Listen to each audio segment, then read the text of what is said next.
muy buenas. Bueno, os quiero explicar el vídeo que os comparto hoy, ¿de acuerdo? Es un vídeo especial, el viernes es mi cumpleaños, el viernes se cumple también el aniversario del lanzamiento de Danza de Dragones y quería traeros un vídeo especial que os traigo gracias a Helio García y a Lindo Antonson. Ya sabéis, son los asistentes más famosos de George Martin, coautores junto al del Mundo, Hielo y Fuego y de The Rise of the Dragon, y Helio y Linda entrevistaron a Ryan Condal, el showrunner de La Casa del Dragón.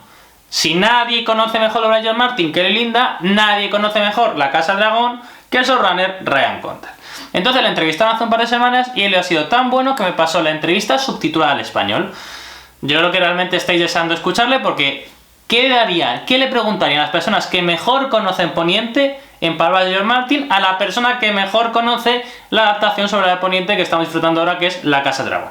Pues es lo que se cuenta en este reportaje. Se hablan de arneses y de cómo montar un dragón, de sangre y queso, mucho sangre y queso, cómo ha sido y por qué se ha adaptado así sangre y queso, también de los nuevos personajes de la temporada, de cómo Ryan, si tiene ya pensado cómo finalizar la serie. En fin, yo creo que es una entrevista realmente muy chula, incluso hay recomendaciones de libros. Y lo último que quería decir es el formato de la entrevista, ¿de acuerdo? Helio y Linda entrevistaron a Ryan Condal, una entrevista que hicieron por Zoom, si no me equivoco, entonces tuvieron algún tipo de problema con el vídeo y lo que nos ha quedado es el audio, ¿de acuerdo?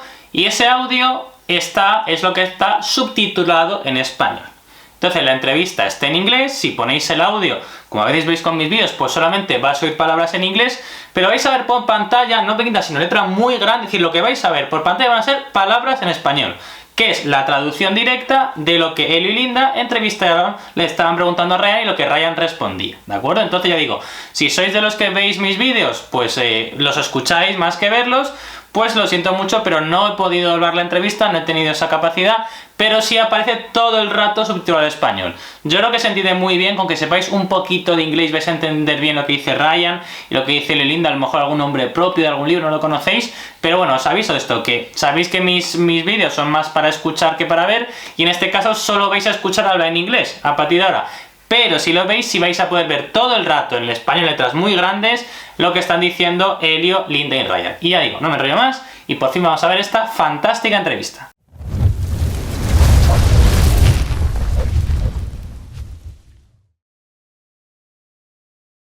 Nice to see you. Oh man, I can see the Hicks armor back there. Yes. And congratulations again on the field jacket. That's awesome. Thank you.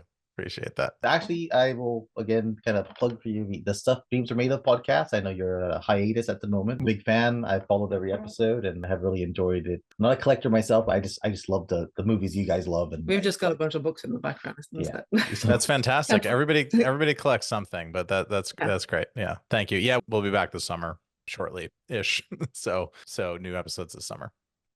awesome. I definitely recommend it to anyone who loves movies in general and just movie props. Is there a new prop for this season that excited you or for fans to see?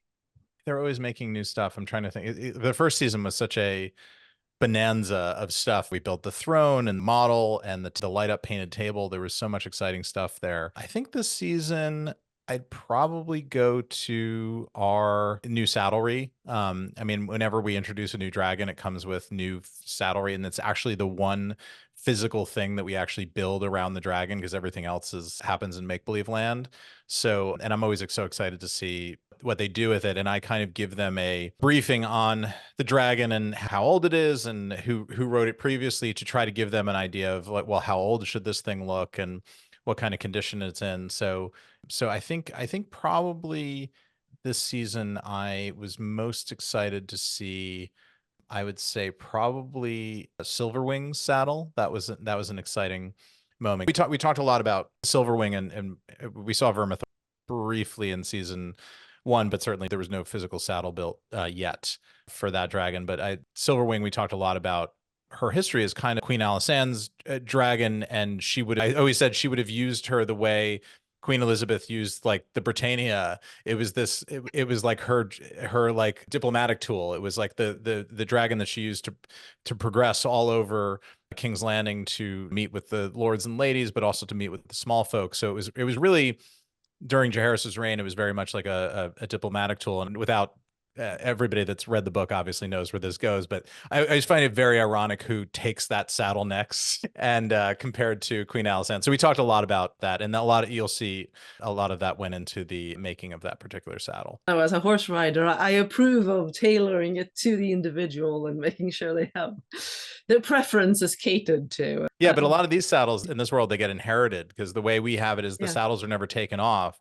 I mean, essentially, a saddle is put on the dragon a few times in their youth as the dragons grow, but the way we have it in the backstory of it, none of this is ever explicated on film, but you can kind of see it when they're training young Vermax. We had this idea that when the dragons are very young, they would almost put these like mounts when the armor was pliable to fit under the skin. So they would essentially like grow into these mounting hardware so that if you did have to replace the saddle, you could. But essentially what happens is the mounts grow apart and then you just keep sort of remounting it to where it is. But I imagine nobody's climbing up on Vhagar and like unsaddling the dragon and resaddling it. It grows up with the saddle on its back and it's out in the elements and whatever. And that's all part of the story. In this world, if you inherit a dragon from a deceased rider or something, you're inheriting the saddle of whoever had it first. Yeah. So it's basically shaped. So the first rider, maybe not a prop that you'll be taking home and putting in your living room, because I imagine most of them are fairly sizable. They're big. Yeah, they're big, and they come with a whole buck. So it's like the saddle and the shaped buck. It's partly leather work, but it's also the big blue styrofoam thing that then becomes the dragon's back. So it's part physical thing that the rider's sitting on, and then at some point it blends into digital world. So yes, they're very large, and I have to be somewhat reserved about how much stuff I'm hauling home, and does it fit in a storage cube or not. And now before this, we actually reached out to fans and asked them if they had any questions after the first episode to see if there was anything that they wanted us to ask. Most of the reactions were blood and cheese, and the differences that there were based on how the scenes described in the book. And you've already gone over some of that with Hibbard, but there were a couple of points that we thought we could dig into a little bit more. Sure. For example, there's quite an absence of guards in this scene. I mean, in the book, Blood actually has to kill the guards protecting Helaena and Alicent and the children. So why are they unguarded in this particular? Was there a thought between that, or just making it a little easier to choreograph the whole? Well, we were trying to lean into the idea that we're showing and not rather than telling, but the idea is that the rat catchers kind of move around the castle sort of unseen. They're the part of the invisible downstairs part of Downton Abbey. And just the idea is that you actually meet Cheese. If you go back and watch the episode, you meet him at the top of the first council meeting, and he's almost, I mean, he literally is invisible. Like, they don't even acknowledge him as he passes. He knows they're coming. He stops, he lowers his head, and they go by. So we did a lot of work in the first season to set up the rat problem in the castle, and it's growth in number. And then the idea was that the way that they were able to just sort of slip through unseen is just by being the help, and it's the middle of the night, and they're walking through the back galleys and back parts of the castle. And Alicent's, obviously, her room was supposed to be being guarded, but Cole was inside the room instead of outside. But the idea is that still guarding in a way. He was very close to her at the time. Yeah, the idea is that obviously there would have been guards posted, and we saw them in the throne room. That's where the heavy concentration of Kingsguard is. They're between them and the king. But even those guys don't really look up at them because they're just used to seeing them move through the castle all the time. And so we were leaning into it being an inside job versus being something where they would have to like kind of hack their way through the security in order to get to them. But the idea, part of the thing that we were leaning into with this episode is that both sides are so focused on the attack coming from without that neither one of them considers the attack from within. And again, for anybody that's read the book, we know where that's going next. And I think that part of this sort of 1-2 punch that follows as per the book is you're expecting a dragon descending on your castle from above, but there's this home invasion story that happens in both cases, because we are kind of fighting this Cold War where it's a nuclear armed conflict. Everybody wants to make their moves very carefully, because if I move too suddenly, I might get Russia to launch their nukes. And I don't want to do that. And we all understand the nukes will probably launch eventually, but maybe I won't be the first guy to do them. Or when I do, I want to know that I have the absolute unquestionable upper hand where I'm going to be able to get in and get out and also reclaim my nuclear weapon back. Because unlike a regular nuclear conflict where you're just worried about mutually assured destruction, this is mutually assured destruction. Plus, if I send Vhagar into battle and Vhagar dies, then I actually not only do we have nuclear fire? But I also severely hamper my ability to further wage this war. But that's a lot of the calculus that's gone into this. And I think everybody's so lulled into this sense of it's the Red Keep. How dangerous could it be? The enemy is across on an island and we're surrounded by dragons, so that you do catch them on their back foot a bit in this episode. That's it was part great of the music and great tension. The score was great for that, and the tension was really there, I think. Yeah. Another aspect fans have kind of pointed out was sort of in the book, we have a Sophie's choice kind of moment for Helaena. And part of this I know is because Maelor does not exist, or does not yet exist, I think is how you put it in Hibbard. But part of it is simply that she just does what they ask her to. And again, why did you decide that she doesn't try to deceive them, or she doesn't try to pick Jaheira? What is the thought behind that? Well, we've written a very specific version of Helaena. I mean, the Helaena in the book exists as she's a character, but she's really there in service of the rest of her family. We don't really get a sense of who she is as a queen. And we were fascinated in crafting her character in the first season with this idea that sort of promoting the idea, ironically, that Viserys is kind of pushing, which every generation has its dreamer. It's a person that experiences dragon dreams, and Viserys is so desperate to believe that it's him, and he even conjures this idea of this dream that either had or didn't have about having the son born to him. And maybe it's almost something that he manifested, this idea that I saw the son born to me. So we like this idea that Helaena, who is actually one of the most kind of cipher-like characters in that family, in at least as chronicled by the historians, was born to Viserys, and he was so obsessed with his own dreaming that nobody ever focused on her. And we got a lot into this idea of prophecy in a time like that, and how that would be perceived, and how the person would likely be seen as odd. Aegon kind of speaks to that in the first episode. And we saw a bunch of that in last season with both actors' portrayals of the character.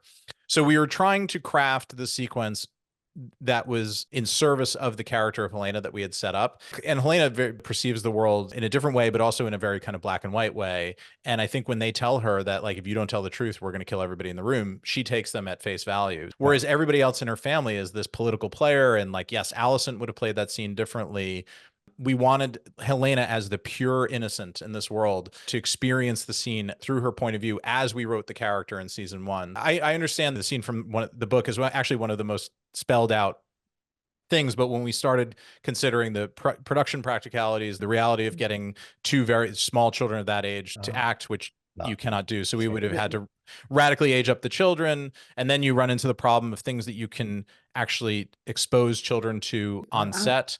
So if you were playing a scene with a knife to the child's throat, you would have had to be doing a lot of double work and cutaways and things like that. Not to say that you totally couldn't do it. It just really hampered our ability to approach the scene. So we decided to just sort of open it up and say, okay, well, if we were just going in with this as the concept and with the idea that the events of Blood and Cheese as chronicled in the history were somewhat of a, call it a propaganda against Rhaenyra. What is the most awful version that Alicent would have recounted to the historians, or that would have gotten around the castle to impugn Rhaenyra and Daemon as the blackest of villains and their weird, incestuous, whatever black magic is going on over there in Dragonstone. What actually happened? And it was like there was a rat catcher and a gold cloak. They definitely set in with a mission of a son for a son. It went horribly wrong in the end. And we were also trying to like craft a visceral television sequence. So we started as a kind of a heist movie following Blood and Cheese on their mission. And then the twist in the third act is you pass you kind of start rooting for them in a way where you get nervous about them getting caught.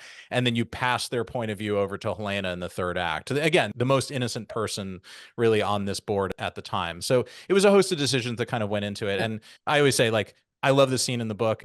It's great as it is. And that should not challenge at all what we did in the show, and what we're doing in the show isn't challenging what's in the book. It's just part of this continuing conversation we're trying to have, how history is written, and like the fact that we're living through history right now in many ways, and things happen like January 6th, which happened on live television in the US, and people can't even agree on what happened on that day. So this idea that Fire and Blood is a true accounting of the history as accepted by these people who have chronicled it.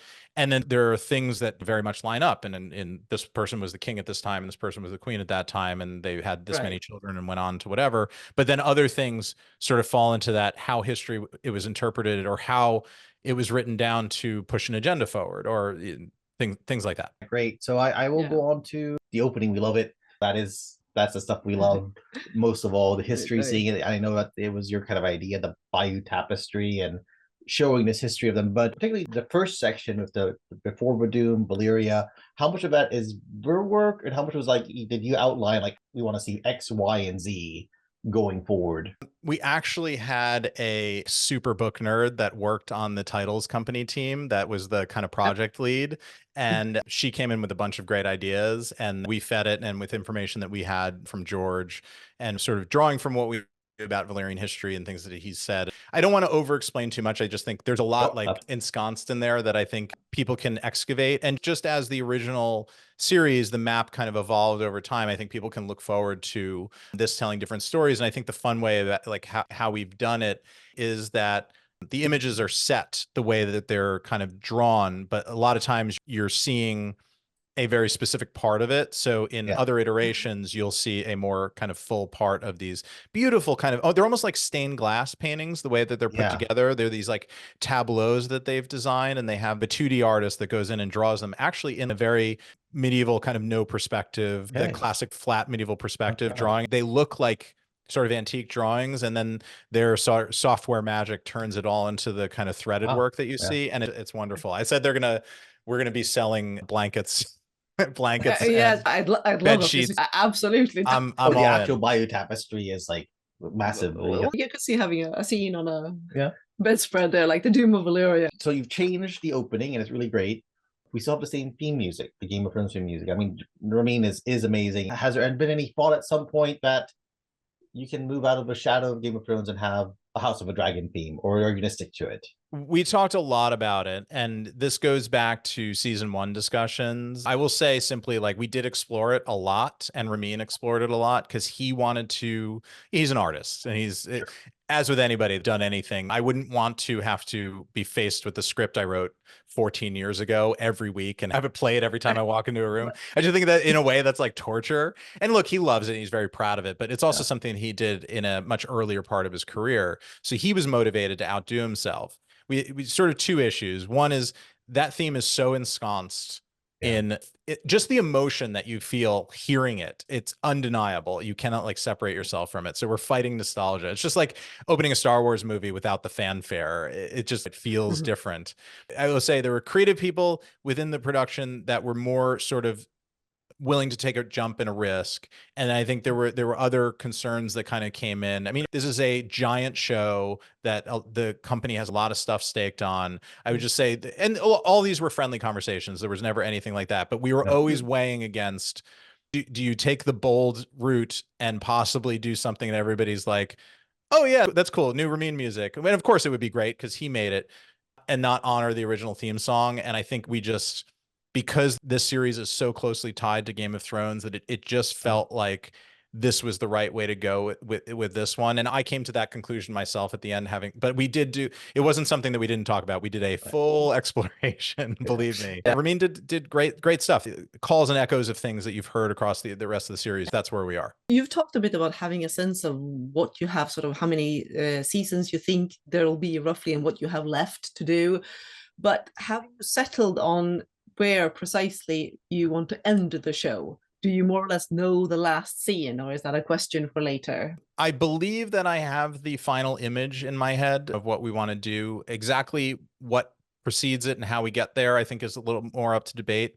As I've always said with this, there's a wonderful thing about making this story, which is that it's complete. Wherever you end it, it's complete, unless you're 100 years into the future beyond this. And I always say, this is the Targaryen dynasty. It's the story of this particular period in the Targaryen dynasty. So saying the end is a weird thing to do, because even if you say the end in a place where everybody feels satisfied that it's the end, the next day there still is another king and another reign and story to tell.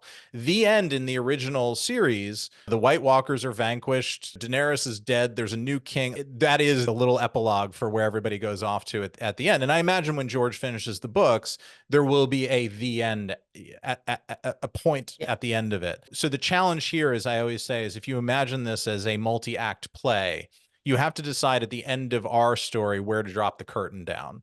And I think with the sense that when that curtain drops, usually there's a feeling that the curtain rises again at some future point. So that's the challenge, is finding something that satisfies both the TV and the book audience, that satisfies dramatically. My big thing is not overstaying our welcome. You don't want to end it too early where there's too much unsettled, but you want to kind of find a place where you leave them wanting more, but you do close the chapter. Even if it's not a full, every loose end is tied up, it does feel like it's on its way to it. So we have a very much clearer idea now than I think I did even a year ago. And that will even clarify through the act of writing season 3, I think. But I'm very good with where we are. And I'm excited about it, because when you start out a big venture like this, once you get it off the ground, you start thinking about, how am I going to land this thing?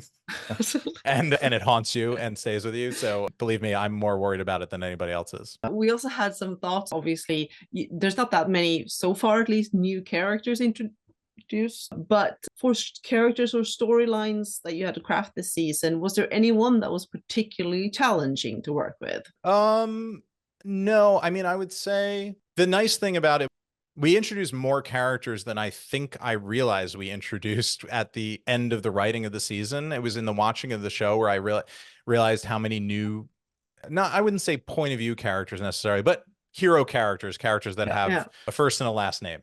And the fun, and I think what we're very proud of this season, is how well integrated it all is into the main thread of the story. It doesn't feel, I'm also open to feedback after everybody's seen the season, it doesn't feel to me like anybody that we introduced feels like a side quest or anything like that. It feels like we were able to craft introductions and storylines for everybody that integrated with our existing point of view characters, or would find a way to cross over and integrate with our existing point of view characters. So in a way, it just felt like this enriching of our, excuse the term, tapestry as we went along. And it speaks to how well realized this world is, and well crafted Fire and Blood is, and all those things. But yeah, I mean, look, there are characters that are more challenging to write than others, but I think no, I think in the crafting of this season, it was really about, how do we get all of this new story in and still feel like we have a robust story for Daemon and Rhaenyra, and for Alicent, and for Aegon, and for Aemond, without taking screen time away from them. And again, I'm open to feedback, but I think we've done it. You've always been very generous with praising all the collaborators, all the people in the crew that you've been working with, the writers, department head, the actors, of course. Are there any people that fans in general, or maybe the media, don't really ask about, unsung heroes like that just things would just fall apart if these people weren't around, but no one really knows about them or hears about them? Is there anyone you want to call out and kind of say, thank you so much for... Yeah, I mean, really, I mean, I always say, my joke in the New York premiere was, they say it takes a village. In this case, it takes a walled medieval city. I mean, the amount of people that it takes to make this show is just staggering. We have 2,500 crew members, and I found out today we're finishing our last 2 episodes, and we had over 800 visual effects artists that I've never met that worked on this show, that work in different countries at different companies, that you don't cross with them, but you talk to your visual effects team, and then they talk to the effects houses, and the orders march down through the troops. And man, it's massive. So very grateful for all of them. I think that the 2 people that sort of would go by the wayside a bit are our producers, Kevin DeLanoy and Melissa Bernstein. So Kevin is our physical producer. He does hiring of the crew and the managing of the schedule and the budget. And he figures out how many cranes we need to put up here, and how are we going to budget this thing. And, oh, we lost this location, we now have to slide some set work into that place so we don't shut down for a week, and things like that. And then Melissa is what we call our non-writing producer, our non-writing EP. And Melissa does a lot of she's sort of like the consigliere for myself and for the directors on the set. So she's filling in all the gaps. She's a creative producer. She's on set saying, hey, is that hat anachronistic, all the way up to like watching cuts with me and giving notes and things like that. But then she's also sort of relationship, making sure the cast is looked after and taken care of. And when marketing wants to come do a shoot on set, she's doing this seems to be kind of a weird, sensitive day to be that actor out of their work to go and do a photo shoot. There's all this stuff that you never see in the making of a show, but like Melissa does all of the very hard sort of keeping everybody level and checking in and happy work to make sure that we get people at their very best showing up to work every day.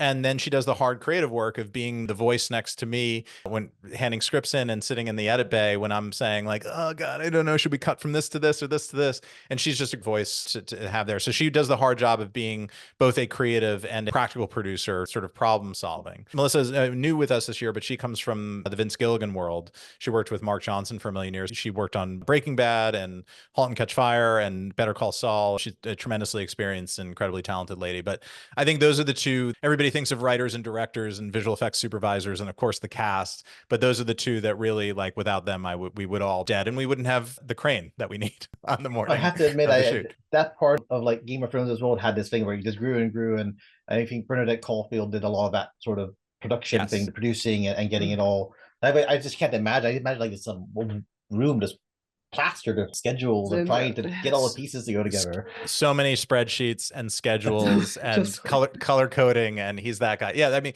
Kevin is the Bernie Caulfield of our show. So the role that I think Carolyn Strauss filled in the original show would have been sort of Melissa's role. Yeah. So Carolyn was a former HBO executive that went to like run David and Dan's company and ended up doing the work of the kind of, it's called a non-writing EP is the sort of official job title. You mentioned some books that you read, the book with the World of Roses and the book about the anarchy. Any titles that stuck out or that you found really interesting or kind of helped just kind of not, Yeah, The White Ship is the most recent one, which is one of those great nonfiction books. It's like a nonfiction book the way Eric Larson, forgive me, I forget the author. You guys can name drop the author.